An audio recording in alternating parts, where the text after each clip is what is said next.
नमस्कार, आपण पाहत आहात न्यूज दर्पण मराठी चॅनल। अकोला नाका मित्रमंडळाच्या पुढाकाराने विविध सामाजिक कार्यक्रमासह दरवर्षीप्रमाणे याही वर्षी सलग चौथ्यांदा साहित्यरत्न लोकशाहीर अण्णाभाऊ साठे यांच्या जयंतीनिमित्त अकोला नाका मित्रमंडळाने आयोजित रक्तदान शिबिर दिनांक 30 जुलै 2024 रोजी अकोला नाका येथील आनंद बुद्ध विहार येथे संपन्न झाले। यावेळी मनसे जिल्हा अध्यक्ष मनीष डांगे, समाजसेवक खाजाभाई बागवान, सुमित भाऊ कांबळे, माजी जिल्हा परिषद अध्यक्षा सोनालीताई जोगदंड, मनसे शहर अध्यक्ष गणेश इंगोले, विनोद भाऊ जोगदंड,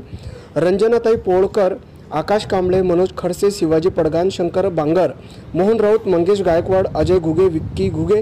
कुणाल सोनवणे, आकाश इंगोले, अनिकेत गायकवाड, विजय इंगळे, कृष्णा लोंढे, अजय चंदनशिव, विराट बांगर, रवी खडसे, रामा लगड, हर्षल खडसे,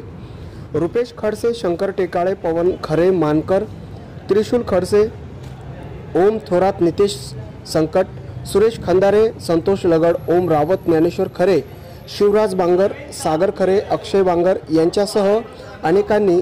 यावेळी आपले योगदान दिले। कार्यक्रमाचे आयोजन प्रतीक कांबळे, देवा खरे, राजू शिराळ, समाधान खरे यांनी केले। ताज्या बातम्यांचे अपडेट मिळवण्यासाठी चॅनलला लाईक आणि सबस्क्राइब नक्कीच करा व बेल आयकॉनला प्रेस करा।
Oh,